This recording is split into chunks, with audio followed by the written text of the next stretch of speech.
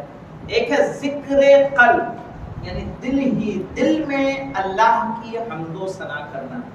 اسی لیے کہا گیا سب سے بہتر ذکر جو ریا سے پاک ہے وہ لا الہ الا اللہ۔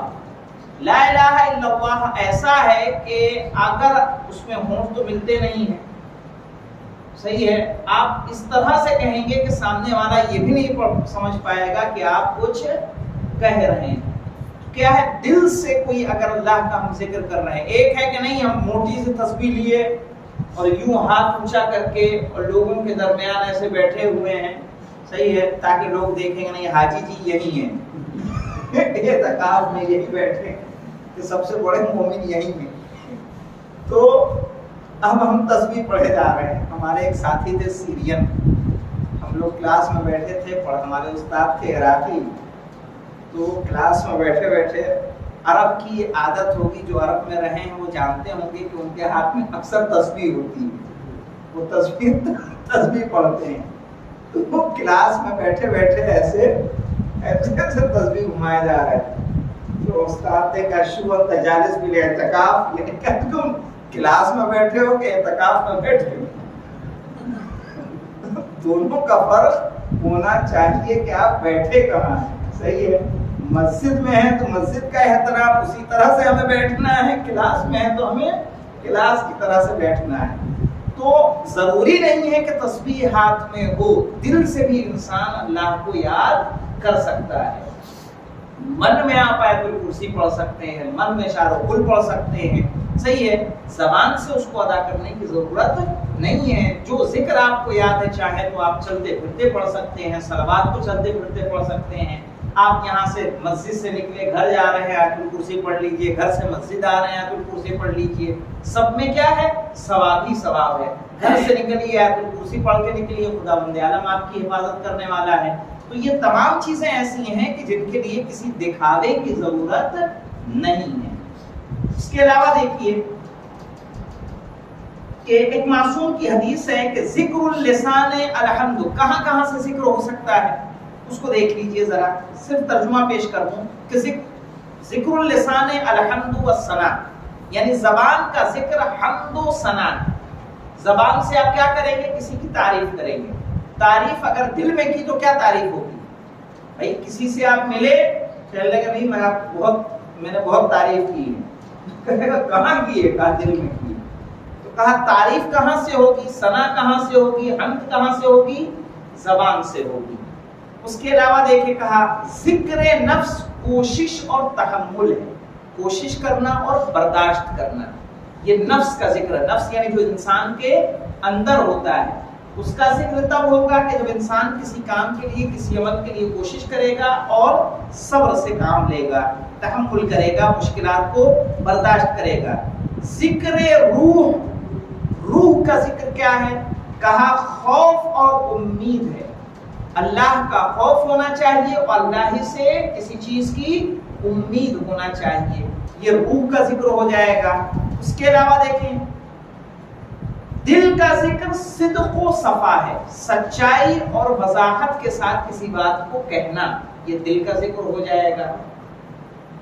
اس کے علاوہ دیکھیے کہہ رہے ہیں کہ عقل کا ذکر تعظیم ہے اور حیا ہے، شرمندگی ہے، یہ عقل کا ذکر ہے۔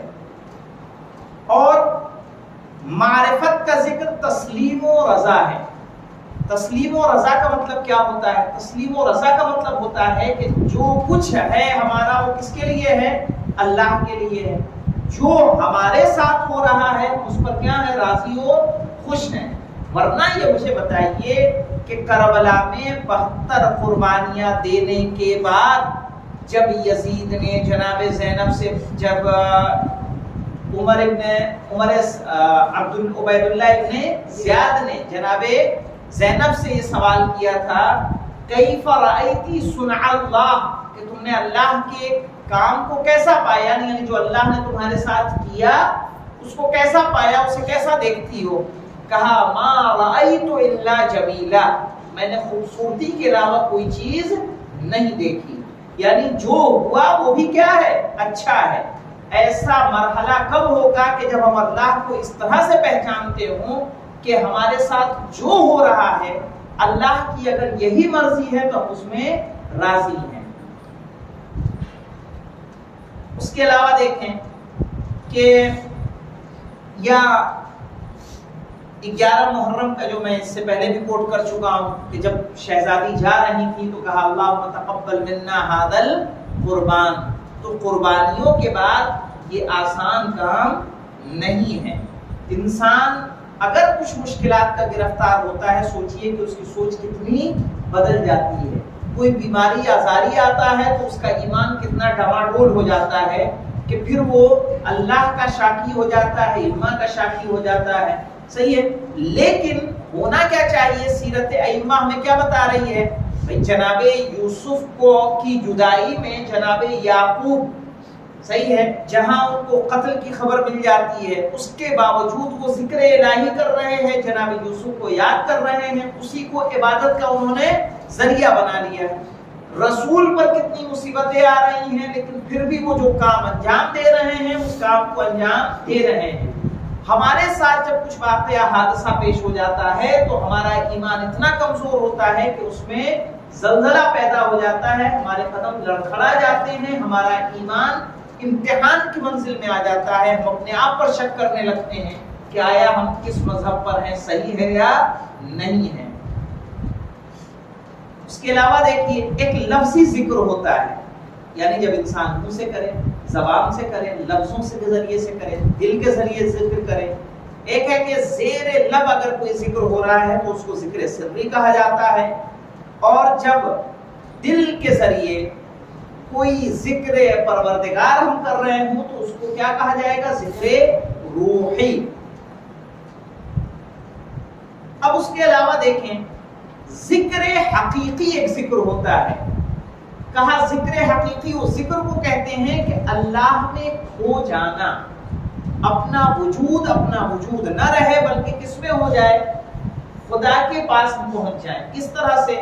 اس کی حقیقی مثال اگر ملتی ہے ذکر حقیقی کی تو مولائے کائنات کا وہ واقعہ کہ جب جنگ میں آپ کے تیر لگا ہوا تھا اور جب اس تیر کو نکالا جاتا تھا تو آپ کو تکلیف ہوتی تھی. رسول نے کہا کہ جب علی نماز پڑھ رہے ہو تب اس تیر کو نکالو.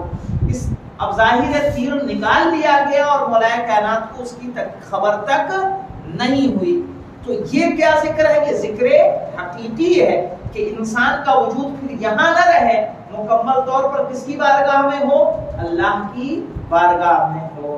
یہاں تو ہم لوگ کرتے ہیں تو ایک چینٹی بھی کاٹے تو ہمیں اس کا کیا ہوتا ہے؟ احساس ہوتا ہے, ہمیں پتہ چلتا ہے کہ آس پاس کیا کیا ہو رہا ہے. تو ذکر کہا عبادت ایسی عبادت ہو کہ جیسی مولائے کائنات کی تھی, جیسے ہماری امام زین العابدین علیہ الصلوۃ والسلام کی عبادت تھی. اس کے علاوہ دیکھیں ذکر پروردگار پریشانیوں سے نجات کا ذریعہ ہے, مشکلات سے نجات کا ذریعہ ہے. جو مشکلات بلائیں آتی ہیں انسان کو چاہیے کہ ذکر پروردگار کرے. قرآن میں کہا جا رہا ہے الا بذکر اللہ تطمئن القلوب, کہ ذکر پروردگار سے لوگوں کے دل کیا ہوتے ہیں؟ پرسکون ہوتے ہیں. آپ زیادہ پریشان ہیں تلاوت قرآن کریں, انشاءاللہ آپ کی وحشت دور ہوگی, جو پریشانیاں ہیں وہ پریشانیاں دور ہوں گی. بہت سارے اعمال ایسے ہیں کہ جو قرآن کے حوالے سے ہیں, جو میں نے اس سے پہلے ذکر کیا ہے. مثلاً قرآن کا ایک مکمل اور بیش بہا عمل ہے کہ کہیں سے بھی قرآن کی 100 آیت پڑھی جائے, 100 آیت پڑھ کے اگر یا اللہ 7 مرتبہ کہا جائے تو مولائے کائنات کی حدیث کے مطابق اگر پہاڑ کو اشارہ کریں گے تو پہاڑ اپنی جگہ چھوڑ دیں گے. اتنا قوی عمل ہے کس کا؟ قرآن کا. کہیں سے بھی آپ 100 آیت پڑھ لیں. آسان طریقہ جو اس کا ہے وہ سورہ واقعہ پڑھ لیں جس میں کتنی آیتیں ہیں؟ 96 آیت ہیں. چاروں کل اس کے ساتھ پڑھ دیں گے کتنی ہو جائے گی؟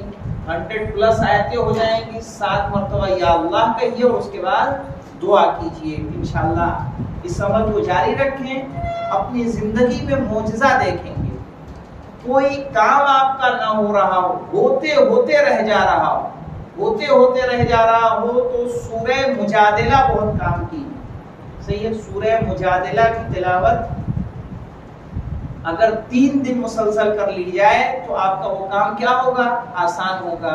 اسی طرح سے بہت سارا ہے کہ اگر کسی کی شادی نہ ہو رہی ہو کسی لڑکی کی تو کیا کرے؟ سورہ یاسین کی پڑھے، تلاوت کرے، اور لڑکے کی بھی، ایسا نہیں لڑکی کی، سورہ یاسین کی تلاوت کرے اور اسے امام محمد تقی علیہ السلام کو ہدیہ کر دے۔ یا اس کے علاوہ سورہ احزاب کی تلاوت ہے، صحیح ہے؟ کوئی کہیں مخصوص جگہ شادی کرنا چاہتا ہے، سورہ طٰہٰ کو لکھے، سورہ طٰہٰ کو لکھ کے ہرے کپڑے میں رکھے، لپیٹ کے جب جائے جہاں رشتے کے لیے وہاں چلا جائے، انشاءاللہ اس کی وہ مراد پوری ہوگی۔ تو یہ سب کس کے صدقے میں ہے؟ قرآن کے صدقے میں ہے۔ قرآن سے کافی عمل ایسے ہیں کہ جو انسان اپنی مشکلوں کا حل نکال سکتا ہے، چاہے جادو کی کاٹ ہو، چاہے نظر وغیرہ لگی ہو، ان سب کے لیے اگر کوئی حل ہے تو کہاں سے ہے؟ قرآن مجید سے ہے۔ خود قرآن کی تلاوت آپ کو کیا کرے گا؟ سکون عطا کرنے والی ہے۔ لیکن ایک دوسری آیت اسی کے ضمن میں ایک آتی ہے کہ انما المؤمنون الذین اذا ذکر اللہ وجلت قلوبہم، کہ صاحبان ایمان حقیقت میں وہ لوگ ہیں کہ جن کے سامنے ذکر خدا کیا جائے تو ان کے قلوب خوف خدا سے نورانی ہو جاتے ہیں۔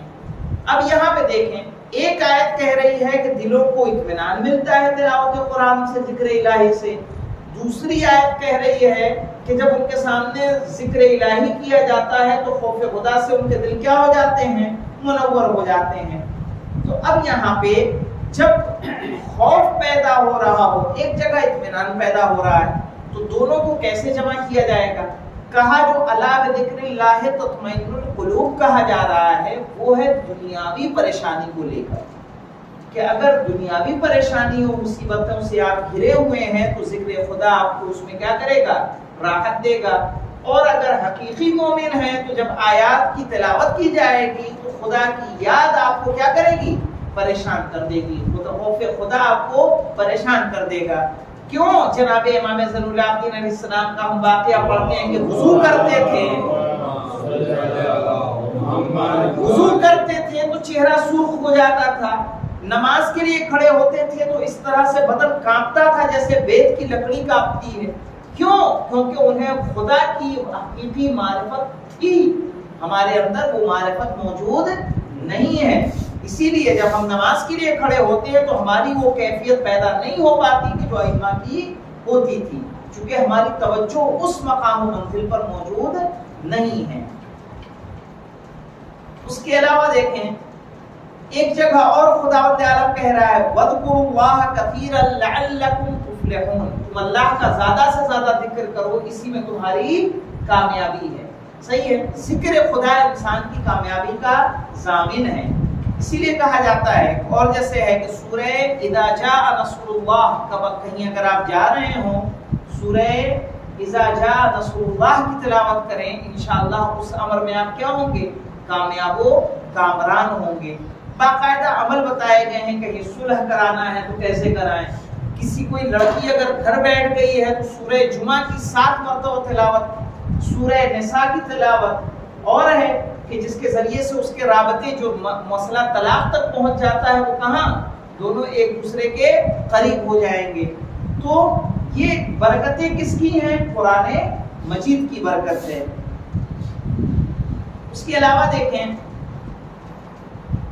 مولا کائنات فرماتے ہیں کہ المؤمن دائم الذکر و کثیر الفکر، مومن ہمیشہ ذکر کرتا رہتا ہے اور وہ فکر کرتا ہے، ہمیشہ فکر بھی کرتا ہے۔ اسے آخرت کی فکر ہوگی، اپنے گھر والوں کی فکر ہوگی، اپنے ہمسایوں کی فکر ہوگی۔ اس کے علاوہ دیکھیں ایک جگہ اور ارشاد ہو رہا ہے کہ اصل صلاح القلب اشغالہ بذکر اللہ، کہ اگر آپ نے دل کو اصلاح کرنا چاہتے ہیں تو اپنے آپ کو ذکر خدا میں مصروف کر دیں۔ ظاہر ہے انسان دیکھیے ایک ہی جگہ کام کر سکتا ہے، کوئی مولا کائنات کی صفت تو کسی میں نہیں ہے نا کہ ایک جگہ ایک وقت میں 40 جگہ کیا کرے گا، وہ دعوت کھا لے گا یا 40 جگہ اس کا وجود ہو جائے گا۔ اگر آپ ذکر خدا میں مصروف رہیں گے تو شیطانی وسوسوں سے آپ کو کیا ہو جائیں گے؟ دور ہو جائیں گے، دوسری چیز آپ کے قریب ہونے والی نہیں ہے۔ رسول کی حدیث ہے ذکر اللہ شفاء القلوب، دلی بیماریوں کا اگر علاج کرنا چاہتے ہیں تو اللہ کا ذکر اس کے لیے کیا ہے؟ دوا کا کام کرتا ہے، آپ کو شفا اس سے ملے گی۔ اب جہاں تک مسئلہ ہے اس کی شیرینی کا، تو شیرینی کے لیے ضروری ہے آیت اللہ مصباح یزدی موجود ہیں ابھی، ان کی شرح مناجات 15 کی شرح لکھی ہے، 15 مناجاتیں ہیں، اس کی شرح میں وہ فرماتے ہیں کہ اگر اللہ اپنے بندے پر اس کے گناہوں کی بنا پر اس دنیا میں سزا دینا چاہتا ہے تو سب سے پہلے ذکر الہی، دعا و مناجات کی لذت اور حلاوت کو اس سے چھین لیتا ہے۔ یعنی گناہوں کی مومن کو سب سے پہلی سزا اگر ملتی ہے تو اس کے جو ذکر دعا سے اور ذکر میں لذت ہوتی ہے، وہ لذت اس سے اللہ کیا کرتا ہے؟ لے لیتا ہے۔ اس لیے اگر کسی کو نماز میں، دعا میں، قرآن میں وہ لذت نہیں مل رہی ہے تو اسے چاہیے کہ زیادہ سے زیادہ استغفار کرے، تاکہ اگر خدا نے اس پر یہ عذاب رکھ رکھا ہے تو اس عذاب سے وہ باہر آ سکے، تاکہ اس کے اندر وہی کیفیت اور حلاوت و شیرینی پیدا ہو جائے۔ دعائے شعبانیہ میں مولا کائنات فرماتے ہیں، ماہ شعبان میں پڑھی جانے والی دعا ہے کہ الہی حب لی قلبا یدنیہ منکا، پالنے والے مجھے ایسا دل عطا کر جو تجھ سے قریب کر دے۔ اور اس کے علاوہ فرماتے ہیں شوقہ ولسانا یرفع الیک صدقہ ونظرا یقرب منہ حقہ، اور کہا کہ ایسا دل دے جو تیرے مقام قرب کا مشتاق ہو، وہ زبان دے جس کی صداقت تیری طرف بلند ہو، اور وہ نگاہ دے جو تیرا قرب تلاش کرے۔ نگاہ جو اللہ کی طرف جانا چاہے، زبان جو ذکر خدا ہی کرنا چاہے، وہ دل کے جو صرف کس کو یاد کرے؟ خداوند عالم کو یاد کرے۔ اس کے علاوہ دیکھیے کہ الذکر لذت المحبین، ذکر کہا چاہنے والوں کی لذت ہے۔ اگر ہمیں اللہ سے محبت ہے تو ہم اللہ کا زیادہ سے زیادہ ذکر کریں گے۔ دنیا میں کیا ہوتا ہے؟ دنیا میں جب ایک مجازی محبت ہوتی ہے تو اس مجازی محبت میں کیا ہوتا ہے کہ ایک لڑکا لڑکی کسی گوشے میں جا کے باتوں میں اتنا مصروف ہو جاتے ہیں کہ گھنٹوں کا وقت کیسے گزر جاتا ہے انہیں احساس نہیں ہوتا۔ کیوں؟ کیونکہ انہیں ایک دوسرے سے کیا ہے؟ محبت ہے۔ اسی طرح سے جب ہمیں خداوند عالم سے محبت ہوگی، تنہائی میں بھی اگر ہم نماز پڑھتے رہیں گے، کتنا وقت نکل جائے گا ہمیں اس کا احساس نہیں ہوگا۔ اگر محبت نہیں ہوگی تو ہمیں ظاہر ہے 5 منٹ بھی ہمارے لیے کیا ہوں گے؟ بھاری ہوں گے۔ اس کے بعد تیسرا فقرہ ہے وَأَوْزِعْنِي فِيهِ لِأَدَاءِ شُكْرِكَ بِكَرَمِكَ، اور پالنے والے ہمیں اپنے کرم سے اپنا شکر ادا کرنے کی توفیق عنایت فرما۔ یہ تیسری دعا ہے۔ یہاں پہ دیکھیے شکر کبھی کبھی انسان کا کیا جاتا ہے، چونکہ باقاعدہ حدیث ہے من لم یشکر المنعم من المخلوقین لم یشکر اللہ عز وجل، کہ جس نے مخلوقین میں یعنی اپنے جیسے انسانوں کا شکریہ ادا نہیں کیا، اس نے اللہ کا بھی شکریہ ادا نہیں کیا۔ یعنی اگر کوئی شخص آپ کو کچھ دے رہا ہے تو آپ پر فرض ہے کہ آپ اس کا کیا کریں؟ شکر ادا کریں۔ اگر آپ اس کا شکر نہیں کر رہے ہیں، اس کا مطلب اللہ کا بھی شکر آپ نہیں کر رہے ہیں۔ اور اس کے علاوہ دیکھیے، اور ایک شکر کس کا ہوتا ہے؟ پالنے والے کا ہوتا ہے، کہ جس طرح سے کہا کہ ان ھذا کان لکم جزاء وکان سعیکم مشکورا، سورہ دہر میں آیت آئی ہے، یا جب روٹیاں دی اہل بیت نے لا نرید منکم جزاء ولا شکورا، نہ ہم تم سے کوئی بدلہ چاہتے ہیں نہ ہم تم سے کوئی شکر چاہتے ہیں۔ انسان دنیا میں جب کسی کے ساتھ کوئی نیکی کرتا ہے تو اس کا کوئی ریوارڈ چاہتا ہے کہ اس کے بدلے میں اس کا آپ کچھ نہ کچھ احسان لیں، اس کا کوئی کام کریں، اس کے بلاوے پر آپ لبیک کہیں. لیکن اللہ اہل بیت کا کردار یہ ہے کہ جب وہ روٹیاں دے رہے ہیں یتیموں مسکینوں فقیر کو، کیا کہا؟ لا نريد منکم جزاء ولا شکورا، کہ ہم اس کی نہ جزا چاہتے ہیں نہ اس کا شکر چاہتے ہیں. جب ان کا یہ رویہ تھا تو اللہ نے ان کے لیے کیا کیا؟ پورا کا پورا سورہ دہر نازل کر دیا. تو ہم اگر اپنے ایمان کو خالص رکھیں گے تو جو نعمتیں ہمیں ملنی ہیں وہ مل کر رہیں گی، صحیح ہے. لیکن اگر ہم شکر پروردگار کریں گے تو جس طرح سے اللہ نے ہم سے کیا کہا ہے، لَإِن شَكَرْتُمْ لَأَزِيدَنَّكُمْ، کہ اگر تم شکر کرو گے تو ہم تمہاری نعمتوں میں اضافہ کریں گے. ایک واقعہ کبھی میں نے آپ کو ذکر بھی کیا ہوگا کہ امام نے کسی شخص کو کچھ دیا تو وہ بیٹھ کے گننے لگا، کہنے لگا بس نہیں. امام نے اس کے علاوہ اسے کچھ اور نہیں دیا، کہا اتنا دیا کیا تجھے کافی نہیں ہے؟ تو ایک شخص اور آیا، اس کو امام نے دیا تو اس نے حمد کی، شکر ادا کیا، اللہ کی تعریف کی، امام نے اسے اور دیا. پھر اس نے حمد کی، امام نے اسے اور عطا کیا. تو شکوہ اگر آپ کریں گے تو اللہ بھی یعنی اہل بیت بھی اپنی عطا کو کیا کرتے ہیں؟ روک لیتے ہیں. ابھی کی تازہ مثال ہے، ایک شخص کو میں نے پیسے بھیجے کچھ ابھی راشن کے لیے، بھیجے ایک تقریباً 4000 روپے. بولا کہ 10 نہیں ہو سکتا. میں نے کہا کل میرے پاس 6 ہی تھے، 2 ایک کو بھیج دیا، یہ 4 بجے 4 تمہیں بھیج رہا ہوں، تو جو بھیج رہا ہوں پر شکر کرو. تو ہوتا کیا ہے کہ انسان زیادہ کا طالب ہو جاتا ہے، صحیح ہے. اور جب زیادہ کا طالب ہوتا ہے تو پتہ چلا جو مل رہا ہے وہ بھی کیا ہوتا ہے؟ ختم ہو جاتا ہے.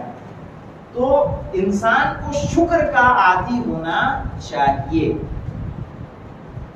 اس کے علاوہ دیکھیں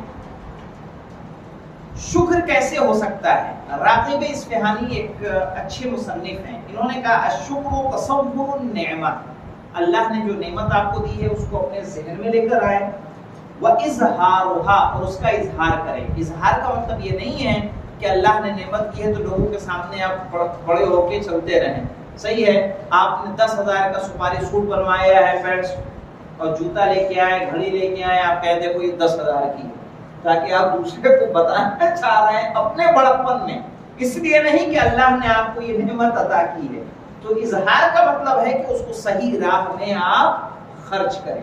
یہ نعمت جو اللہ نے ہاتھ کی نعمت دی ہے، انسان کو ان کی اہمیت کا اندازہ کب ہوتا ہے کہ جب انسان ان کو کھو دیتا ہے.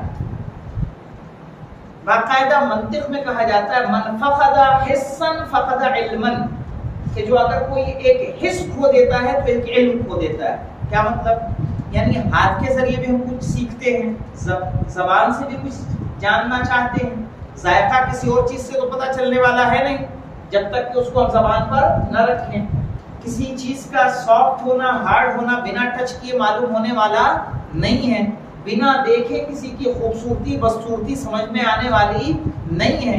کلام کی شیرینی اور اس کی خرابی، صحیح ہے، بنا سنے سمجھ میں آنے والی نہیں ہے. تو اگر ہمارا کان خراب ہو جائے، کان سے سنائی نہ دے، آنکھ سے دکھائی نہ دے، زبان کا ذائقہ ہمارا چلا جائے، تو اس کا مطلب وہ علم ہم سے کیا ہو گیا؟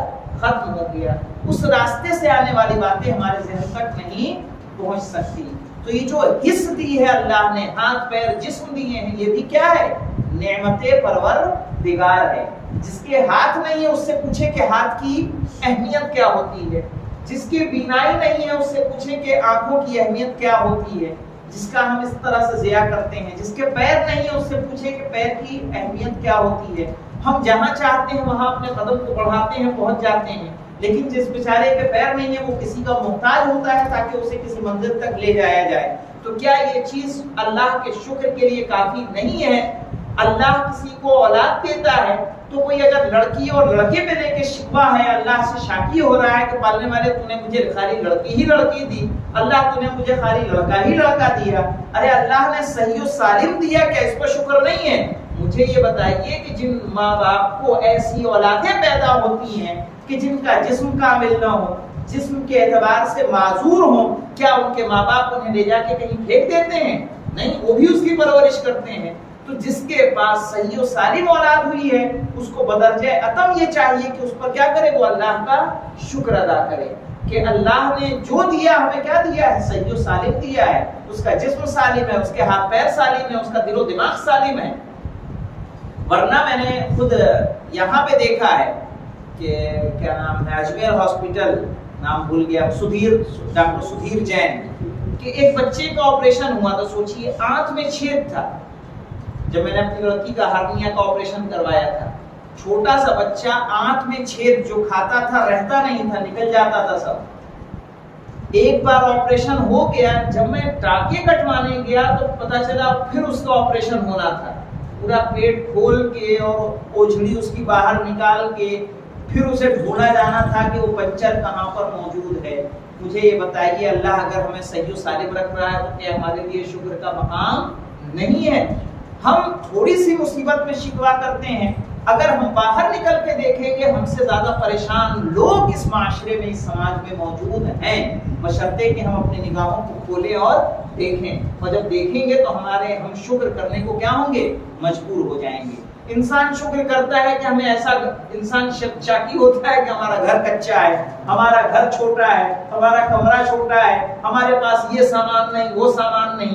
جہاں شکوہ کرنا چاہیں گے اس لیے کہ آپ نے ابھی کسی دوسرے کی طرف نگاہ کر کے دیکھی نہیں ہے، کسی جھوپڑ پٹی والے کو آپ نے دیکھا نہیں ہے، جو غربت میں زندگی گزار رہے ہیں اسے آپ نے دیکھا نہیں ہے، اس لیے انہیں دیکھ لیں گے تب آپ کو احساس ہوگا کہ ان کے پاس کیا نعمت ہے اور آپ کے پاس کس طرح کی نعمتیں اللہ نے دے رکھی ہیں۔ ایک بڑھیا تھی، صلوات پڑھیں محمد والے،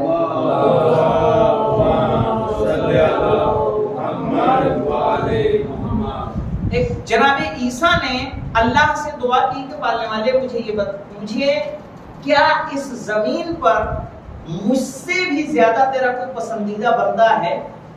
جناب عیسیٰ نے اللہ سے یہ سوال کیا، کیا میں نبی ہے تو نبی تو اللہ کا محبوب ہوتا ہے، کیا مجھ سے بھی زیادہ کوئی پسندیدہ ہے؟ تو اللہ نے وحی کی کہ ہاں، بستی سے دور دریا کے کنارے فلاں جگہ پر چلے جاؤ، وہاں ایک بوڑھی عورت ہے، وہ میری محبوب ترین خاتون ہے۔ جناب عیسیٰ جب اس کے پاس ڈھونڈتے ہوئے پہنچے ہیں تو کیا دیکھا، ایک جھوپڑی ہے، جھوپڑی میں وہ بوڑھی عورت رہ رہی ہے، گھر میں دنیاوی ساز و سامان کسی طرح کا نہیں ہے، اور وہ شکر پروردگار کر رہی ہے، نابینا ہے، اپاہج ہے، فالش کا شکار ہے، آدھا جسم اس کا بیکار ہے، چلنے پھرنے سے معذور ہے، اور اس کے باوجود شکر کر رہی ہے۔ کہا کہ اللہ نے تجھے کوئی ایسی نعمت نہیں دی ہے پھر بھی تم شکر کر رہی ہو اللہ کا؟ کہا شکر کیوں نہ کروں، اس لیے کہ اس نے میرا شکر کرنے والا دل دیا ہے، اس کے علاوہ صبر کرنے والا جسم دیا ہے، اور اللہ کو یاد کرنے کے لیے مجھے زبان دی ہے، اور اللہ نے وہ چیزیں نہیں دی کہ جس سے میں گناہ کر سکتی تھی۔ اگر ہاتھ دیے ہوتے تو شاید اس سے کسی پر ظلم کرتی، اگر پیر دیے ہوتے تو شاید اس سے میں کوئی گناہ کی طرف اپنے قدم کو بڑھاتی، میرا صحیح و سالم جسم ہوتا، طاقتور ہوتی تو شاید کوئی اسی پر ظلم کرتی۔ اللہ نے مجھے اسی حال میں رکھا ہے تو میں اس لیے شکر کر رہی ہوں۔ تو جناب عیسیٰ نے کہا واقعی تم خدا کی محبوب ترین خاتون ہو۔ جیسے میں نے کہا تھا کہ جب انسان شکر کرنا چاہے، ایک واقعہ نقل کیا تھا کہ بزرگ شخص جب جا رہے تھے گلی سے تو ان پر کسی نے گھر کا کچرا پھینکا، یعنی دھول مٹی صاف کر کے گلی میں ڈالی، تو وہ دھول مٹی ان کے اوپر آئی تو انہوں نے کہا پالنے والے تیرا لاکھ لاکھ شکر ہے، ورنہ میرے گناہ تو اتنے زیادہ ہے کہ اگر پتھر بھی میرے اوپر آ جاتا تو وہ بھی کیا تھا، کم تھا۔ تو ظاہر ہے شکر اگر کرنا چاہے تو انسان کسی بھی، بس ہمیں اپنے نظریے کو بدلنے کی ضرورت ہے کہ ہم دیکھیں شکایت کر کے شکوہ کر کے آپ اللہ کا کچھ نہیں کر سکتے، صرف اور صرف اپنے نامہ اعمال کو خراب کر سکتے ہیں. لیکن اگر آپ شکر کریں گے تو آپ اللہ کے مقرب بھی بن جائیں گے اور آپ کے یہاں اللہ نعمتوں میں بھی اضافہ کرے گا. ورنہ شکوہ و شکایت سے روزی کیا ہوتی ہے؟ تنگ ہوتی چلی جاتی ہے. اب دیکھیے اور شکر کیسے ہو سکتا ہے؟ شکر اگر آپ کرنا چاہتے ہیں تو اللہ نے ہاتھ پیر کی نعمت ہمیں دی ہے، دماغ دیا ہے، ذہن دیا ہے. ذہن کو شیطانی کام میں ہم استعمال نہ کریں. مثلا مولا کائنات فرماتے اقل ما یجب للمنعم، یعنی جس نے ہم پر احسان کیا ہے، نعمتیں دی ہیں، اس کے نعمت کا شکر ادا کرنے کے لیے سب سے پہلے لازم اور ضروری ہے اللہ یعصی بنعمتہ، کہ جو اس نے نعمت دی ہے اس سے ہم کوئی گناہ نہ کریں. اگر ہم اس سے شکر نہیں کر رہے ہیں تو کم سے کم اس کو غلط کاموں میں ہم استعمال نہ کریں. اگر ہم غلط کاموں میں استعمال کریں گے تو ظاہر ہے اللہ کی نعمت کا ہم نے کیا کیا؟ غلط استعمال کیا ہے. اس کے علاوہ دیکھیں اقل ما يلزمكم لله تعالى الا تستعينوا بنعمته على معصيته، کہا کہ اگر آپ اللہ کا شکر ادا کرنا چاہتے ہیں تو کم سے کم اتنا کریں کہ اللہ کی دی ہوئی نعمتوں سے گناہ کرنے میں مدد نہ لیں. مجھے بتائیے کہ اگر انسان جس دن اس چیز کا احساس پیدا ہو جائے گا کہ اللہ کا ہاتھ یہ اللہ کا دیا ہوا ہے، پیر یہ اللہ کا دیا ہوا ہے، صحیح ہے، تو کیا اب اس نعمت کا غلط استعمال کرے گا؟ وہ اس نعمت کا کبھی بھی غلط استعمال کرنے والا نہیں ہے. اس طرح سے دیکھیے ایک دل سے شکر ہوتا ہے کہ آپ دل میں اللہ کے حمد و ثنا کریں. ایک زبان سے شکر ہوتا ہے، جیسے رسول خدا کے بارے میں ملتا ہے کہ جب ان کو کوئی نعمت ملا کرتی تھی تو آپ کہتے تھے الحمدللہ علی ہذہ النعمہ، کہ میں اللہ کی حمد کرتا ہوں اس نعمت پر. یا اس کے علاوہ جب کوئی غمزدہ بات پیش آتی تھی، دکھ دینے والی بات پیش آتی تھی، تو آپ کہتے تھے الحمدللہ علی کل حال، صحیح ہے، میں اللہ کی حمد کرتا ہوں ہر حالت میں. ہمارے شکوہ و شکایت سے وہ بری حالت تبدیل ہونے والی نہیں ہے. اگر اس بری حالت کو بدلے گا تو کون بدلے گا؟ خداوند عالم بدلے گا. ایک ہے عملی شکر. عملی شکر کیسے کر سکتے ہیں؟ چھٹے امام فرماتے ہیں کہ شکر النعمت اجتناب المحارم، نعمت کا شکر حرام چیزوں سے بچنا ہے. اگر آپ حرام سے بچ رہے ہیں تو اللہ کی نعمتوں کا آپ شکر ادا کر رہے ہیں. مولا کائنات فرماتے ہیں شکر المؤمن یظہر فی عملہ، یہ بہت بڑی بات ہے، یاد رکھیے گا. شکر المؤمن یظہر فی عملہ، مومن کا شکر اس کے عمل میں ظاہر ہوتا ہے. مثلا کیا؟ اللہ نے آپ کو کوئی نعمت دی، آپ 2 رکعت نماز پڑھ لیں گے کہ میں شکرانے کی کیا کر رہا ہوں؟ 2 رکعت نماز پڑھ رہا ہوں.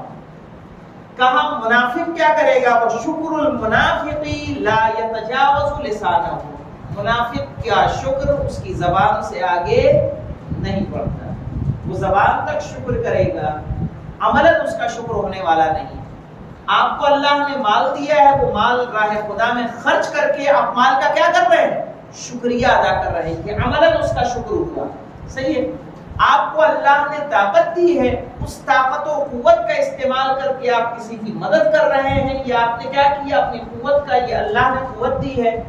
اللہ نے مجھے کوئی ہنر سکھایا ہے، مجھے یہ صلاحیت دی ہے کہ میں کوئی ہنر جان جاؤں، کوئی علم جان جاؤں. اس کے ذریعے سے اگر ہم نے کسی کی مدد کی ہے تو یہ کیا کیا ہے؟ ہم نے اللہ کی نعمت کا صحیح استعمال کیا ہے.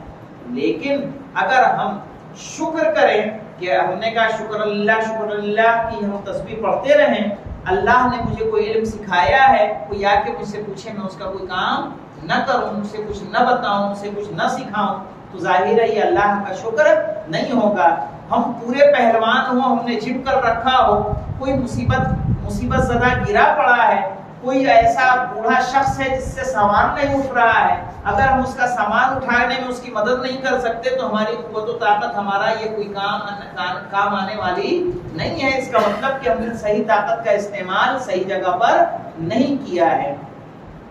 تو کہا مومن کا شکر یہ ہے کہ اس کے عمل میں ظاہر ہوتا ہے، منافق کا شکر اس کی زبان سے آگے نہیں بڑھتا ہے۔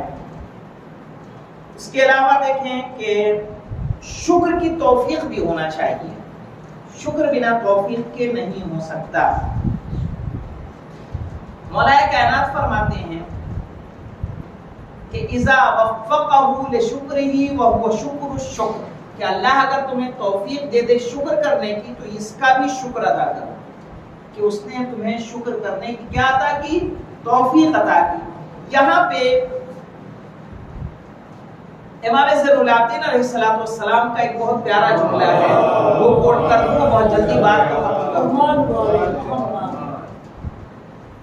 فَكَيْفَ لِي بِتَحْصِيلِ الشُّكْرِ وَشُكْرِي إِيَّاكَ يَفْتَقِرُ إِلَى شُكْرٍ فَكُلَّمَا قُلْتُ لَكَ الْحَمْدُ وَجَبَ عَلَيَّ لِذَلِكَ نَقُولَ لَكَ الْحَمْدُ۔ کہہ رہے کہ کوئی شکر کیسے مکمل ہو سکتا ہے، کیونکہ شکر کرنے کے لیے بھی توفیق کے ہم کس کے محتاج ہیں؟ اللہ کے۔ کہا شکر کا شکر ادا ہو ہی نہیں سکتا ہے۔ ایک مرتبہ اگر اللہ نے الحمدو کہنے کی توفیق عطا کر دی الحمدللہ، تو ظاہر ہے ہمیں دوبارہ اس بات کے لیے الحمدللہ کہنا چاہیے کہ اس نے یہ والا الحمدللہ کہنے کی ہمیں کیا عطا کی؟ توفیق عطا کی۔ تو اس طرح سے کیا ہے؟ شکر ادا ہو سکتا ہے۔ صلوات پڑھیں محمد وعلی محمد۔